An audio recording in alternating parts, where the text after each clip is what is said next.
Torchlight crackles, casting dancing shadows. Distant mournful horns echo across an empty plain. A whisper of wind carries the scent of ancient dust and bloodied sand. A lone, ornate crown lies half buried in the desolate desert, its gold dulled by time. Behind it, the ghostly silhouette of a war elephant, wreathed in spectral flames, slowly fades into the horizon. He was just 20 years old, a mere youth, yet with the fire of 1,000 suns burning in his eyes. When he crossed the narrow straits into Asia, he carried not just an army, but a destiny. He would never return to the land of his birth. In a single, breathtaking decade, he tore through the largest, most formidable empire the world had ever known. He crushed armies that outnumbered his own by staggering margins. He founded cities that would become beacons of learning and commerce, and he died, a legend, undefeated on the battlefield. But this is not merely the story of his glory, of his unparalleled triumphs.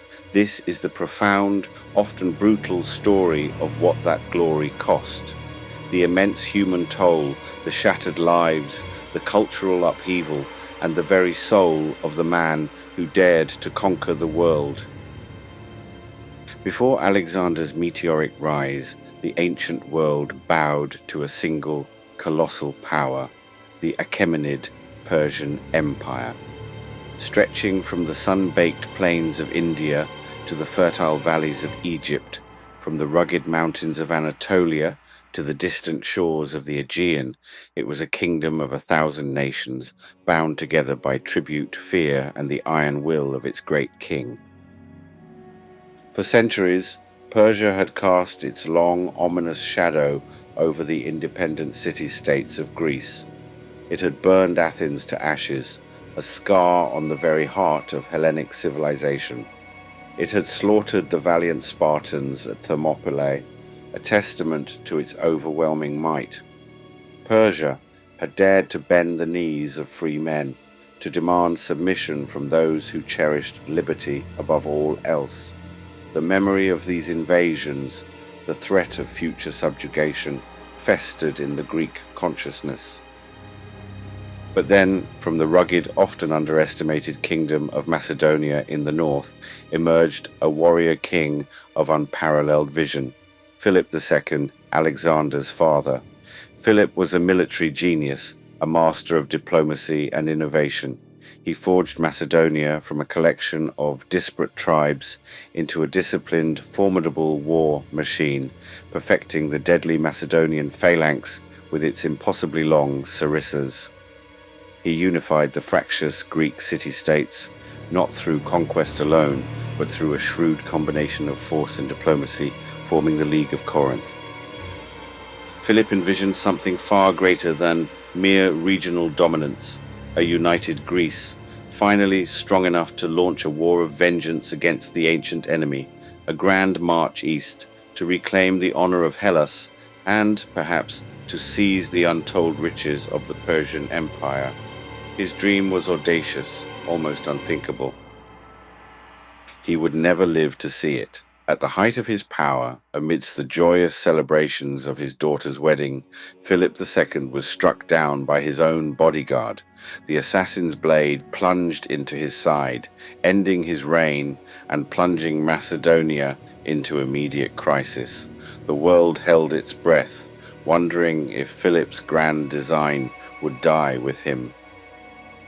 In the immediate aftermath of Philip's assassination, the Macedonian court was a viper's nest of intrigue and ambition. But from this chaos, a new, formidable figure emerged, Alexander, just 20 years old. He was brilliant, possessing a mind honed by the greatest philosopher of his age, Aristotle, who had tutored him in rhetoric, science, and the very nature of man. Yet he was also brutal, capable of swift and decisive action that left no doubt as to his authority. He moved with terrifying speed, crushing rivals and potential usurpers with an iron fist. When the Greek city-state of Thebes, emboldened by rumors of his death, dared to revolt, Alexander responded with a ferocity that shocked the Hellenic world. He marched his army south, besieged the city, and upon its capture razed it to the ground, sparing only the temples and the house of the poet Pindar. This act of calculated terror silenced the Greek world, sending an unmistakable message. Alexander was not to be trifled with. His claim to leadership was absolute, his will unyielding. Then, with his power consolidated and Greece firmly under his heel, he turned his gaze eastward. He crossed the Hellespont, the narrow strait that separated Europe from Asia, a symbolic act echoing the mythical heroes of old. 40,000 men, a diverse force of Macedonian phalangites, elite companion cavalry, Greek hoplites, and allied contingents, followed him into the vast, unknown continent. They marched not primarily for gold, though riches awaited, not merely for land, though an empire lay before them. They marched for something far more profound, for immortality, for glory, for a place in the annals of history that would echo through the ages. They marched with Alexander into legend. Alexander's first true test against the might of Persia came at the river Granicus. Here, on the western edge of Anatolia, a formidable Persian force awaited him, composed of local satrapal levies and, crucially, a large contingent of highly skilled Greek mercenaries in Persian pay. They positioned themselves behind the steep, treacherous banks of the river. The terrain was to their advantage, forcing Alexander's army to cross under fire. Memnon of Rhodes, a shrewd Greek mercenary commander in Persian service, understood Alexander's audacious nature. He urged the Persian satraps to adopt a scorched earth policy to avoid a direct confrontation. "Burn the fields," he warned, his voice surely laced with urgency. "Let them starve, let their supply lines wither. Do not give Alexander the pitched battle he craves." But the Persian commanders, arrogant in their numbers and contemptuous of the young Macedonian king, didn't listen. They believed their superior position and numerical advantage would guarantee victory. Their hubris would prove fatal. Alexander struck at dusk, a time when shadows lengthened and visibility waned, adding to the confusion. In an act of breathtaking audacity, his elite companion cavalry, led by Alexander himself, plunged directly into the churning waters of the Granicus. They rode through the mud and the current, directly into the jaws of Persian steel, facing a hail of arrows and javelins from the high banks. It was a desperate, almost suicidal charge. The battle was a maelstrom of close-quarters combat. Alexander, always at the forefront, fought with a reckless abandon that inspired his men but put his own life in constant peril. His helmet was shattered by an axe blow, blood running into his eyes, momentarily blinding him. He was surrounded, a prime target for Persian blades. It was only the swift intervention of Clytus the Black, one of his most trusted companions, who cut down the blade aimed at Alexander's throat, that saved the young king from an early demise. The sheer ferocity of the Macedonian charge, coupled with Alexander's personal bravery, broke the Persian line. Their cavalry, unable to withstand the shock, began to waver. The Greek mercenaries, abandoned by their Persian paymasters, found themselves surrounded. They begged for mercy, throwing down their arms. Alexander, however, gave none. He saw them as traitors to the Hellenic cause, fighting for the ancient enemy. Almost all were slaughtered, a brutal message sent to any Greek considering service to Persia. The victory at Granicus was a bloody, decisive opening statement. Alexander had arrived. 1 year later, the true might of the Persian Empire was unleashed. Darius III, the great king himself, emerged from the east, leading an army of staggering proportions. Estimates vary, but it was certainly an army twice, perhaps even 3 times, the size of Alexander's veteran force. With him came the legendary immortals, the elite Persian guard, their faces hidden behind masks, their numbers seemingly endless. War elephants, terrifying engines of destruction, lumbered alongside swift scythe chariots designed to scythe through enemy ranks. Darius came not just with an army, but with the full weight of imperial vengeance, determined to crush the upstart Macedonian. The two titans met at Issus, a narrow coastal plain nestled between the towering Amanus Mountains and the shimmering Mediterranean Sea. This constricted terrain, ironically, proved to be Darius's undoing. His vast numerical superiority, which should have been his greatest advantage, was negated by the inability to deploy his entire force. The narrow confines choked his lines, rendering his flanking maneuvers impossible and his chariots less effective. The battle was a brutal, grinding affair. The Macedonian phalanx, a wall of bristling sarissas, bent under the sheer pressure of the Persian onslaught. Macedonian lines began to crack, the strain of holding back such a massive force almost unbearable. For a moment, the fate of Alexander's campaign, and perhaps the future of the Western world, hung precariously in the balance. But Alexander did not retreat. He did not waver. With a flash of tactical genius and an unshakable will, he turned his elite companion cavalry, formed a deadly wedge, and drove it with terrifying precision straight toward Darius's golden chariot, which stood at the very heart of the Persian center. The sight of Alexander, a whirlwind of steel and fury bearing down on him, was too much for the great king. Darius III, King of Kings, fled the field in panic, abandoning his army, his dignity, and most tragically, his family. Behind him, in the chaos of the Persian rout, Darius left his wife, Statira, his mother, Sisygambis, and his children. They were captured by Alexander, who treated them with a surprising degree of respect and honor, a stark contrast to the usual fate of royal captives. Darius's flight at Issus was not just a military defeat, it was a profound humiliation, a shattering blow to the prestige of the Persian Empire. Following the victory at Issus, Alexander continued his march south, securing the Mediterranean coast and denying the Persian fleet its bases. His journey led him to Egypt, a land steeped in ancient mysteries and divine kingship.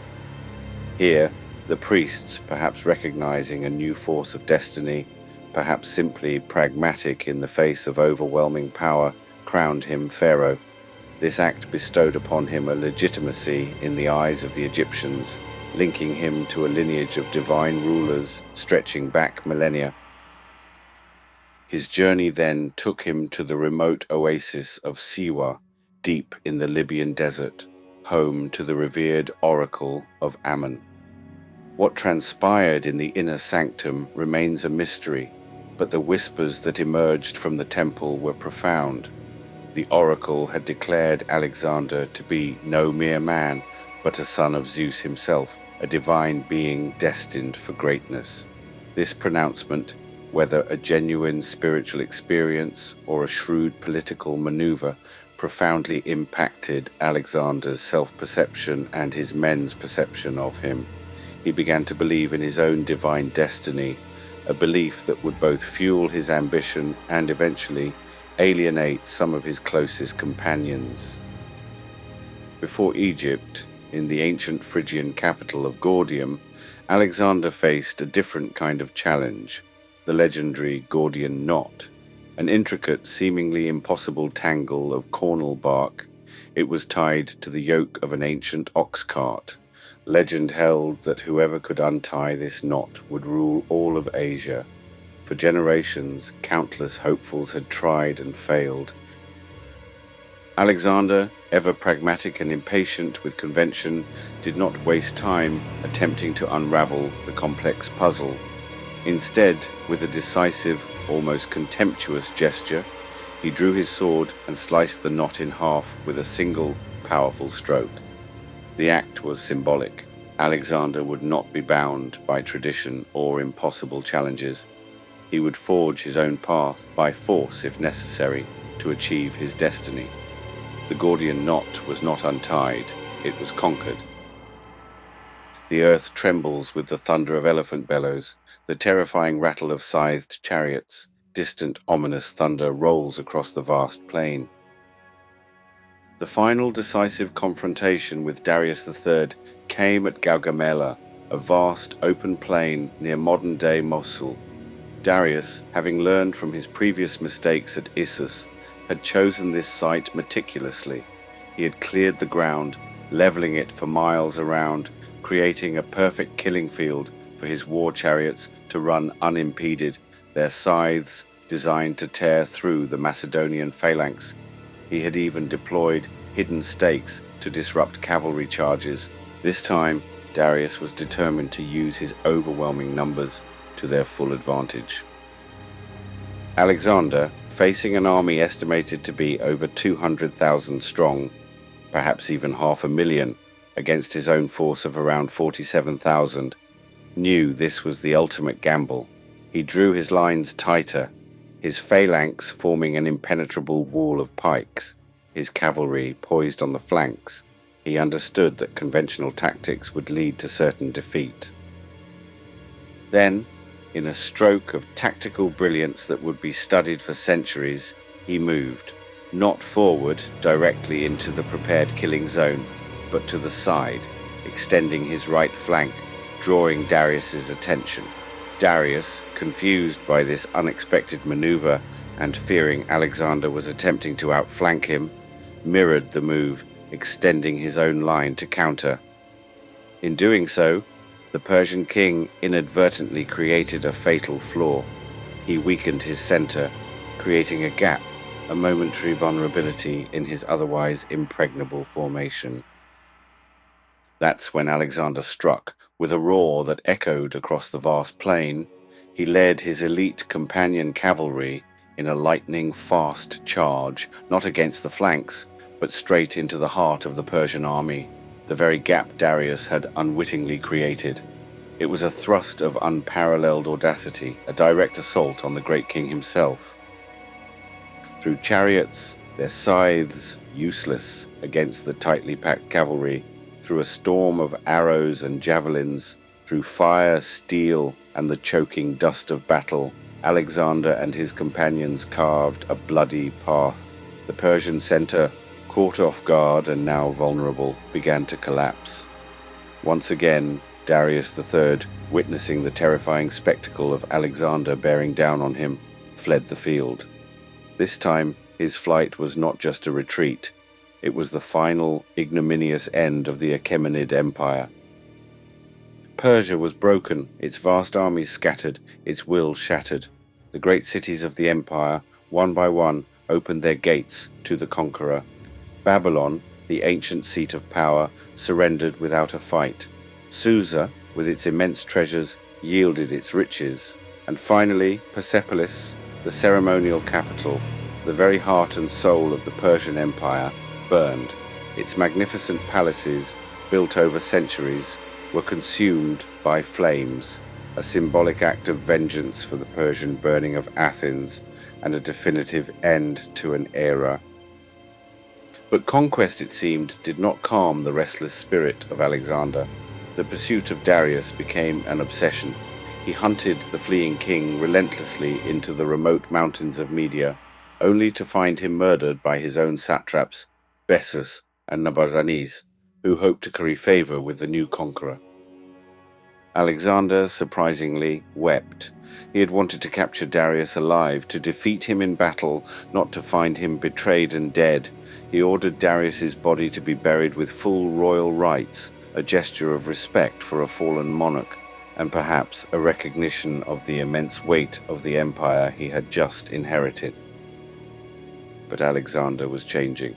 The constant victories, the adulation, the belief in his own divine parentage began to warp his character.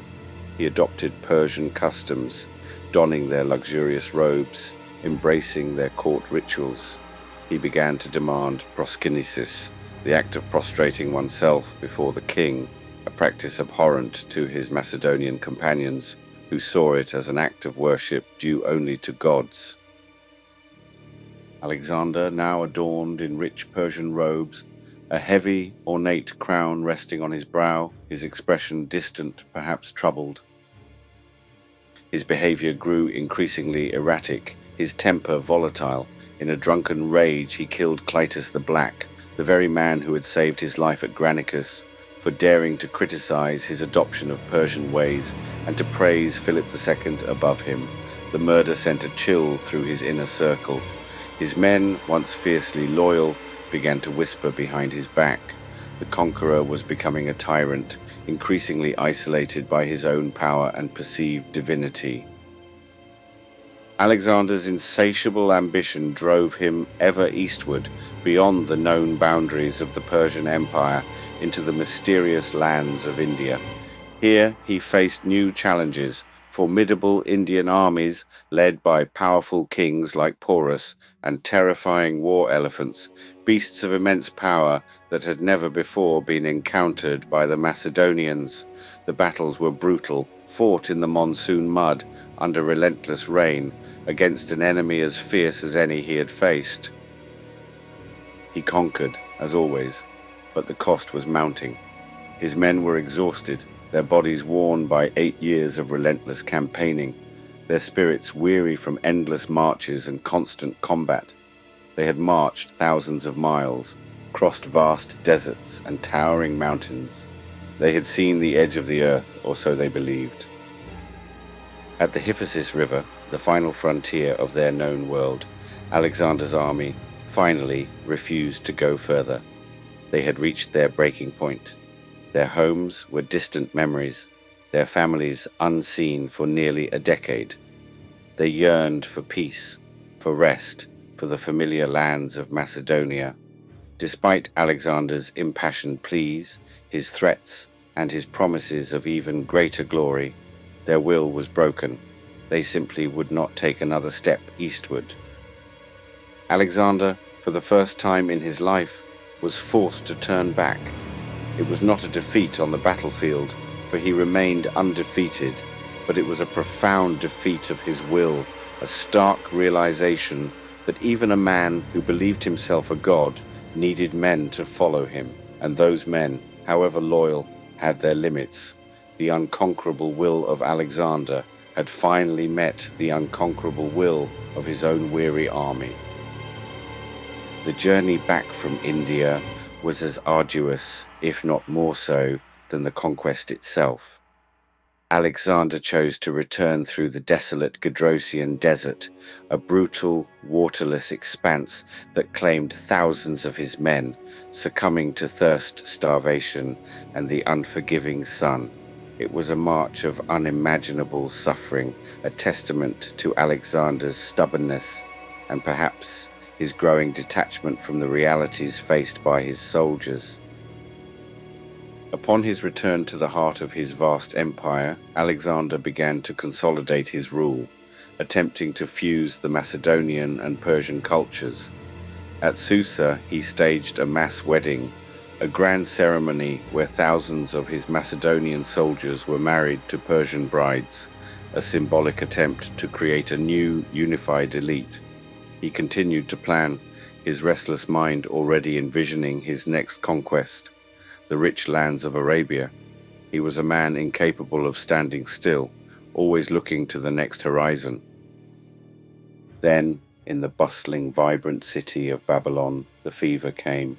It was a sudden, virulent illness, perhaps malaria, perhaps typhoid, or simply the cumulative toll of years of relentless campaigning, wounds, and excesses.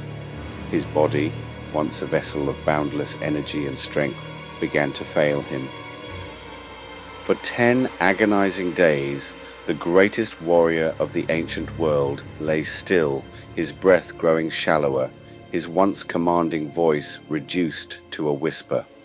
His generals gathered around his deathbed, desperate for a final command, a successor, When asked to whom he bequeathed his empire, Alexander, in his final rasping breath, is said to have replied, "To the strongest." Then, silence. He was just 32 years old. The world held its breath, then plunged into chaos. He died without a clear heir, his infant son, Alexander IV, too young to rule. His vast, sprawling empire, too immense for any single man to hold, was immediately torn apart by his ambitious generals, the Diadochi, who carved it into warring Hellenistic kingdoms. His son and his mother Roxane were murdered within years, extinguishing the direct line of the conqueror. His tomb, once a revered pilgrimage site, eventually became lost to history, its location a mystery to this day. But Alexander's vision, his impact, endured. It was not merely a conquest of lands, but a profound transformation of the ancient world. In the wake of his armies, Greek language, art, philosophy, and science spread across the East, creating a vibrant Hellenistic culture that blended with local traditions. Cities like Alexandria in Egypt became intellectual powerhouses, centers of learning and commerce. New trade routes opened, connecting East and West in unprecedented ways. This was not just a conquest, it was a cultural revolution, a fusion of East and West that reshaped the very fabric of civilization. Alexander shattered an empire, but what he left behind was a new world, a Hellenistic age that would profoundly influence the Roman Empire and ultimately the course of Western history. His shadow, long and complex, still stretches across the millennia. Alexander shattered an empire, yes, but what he left behind reshaped the world in ways that echo even today. His story is a testament to ambition, genius, and the enduring, often brutal, cost of power. If this epic journey through the life and legacy of Alexander the Great moved you, if it ignited your curiosity for the untold stories of the past, then subscribe to History Unburied. Join our growing community of history buffs, students, and enthusiasts. Because the past isn't dead, it's waiting to be rediscovered, its lessons waiting to be learned. Hit that subscribe button, ring the notification bell, and share this story with fellow seekers of knowledge. Let's unbury history together.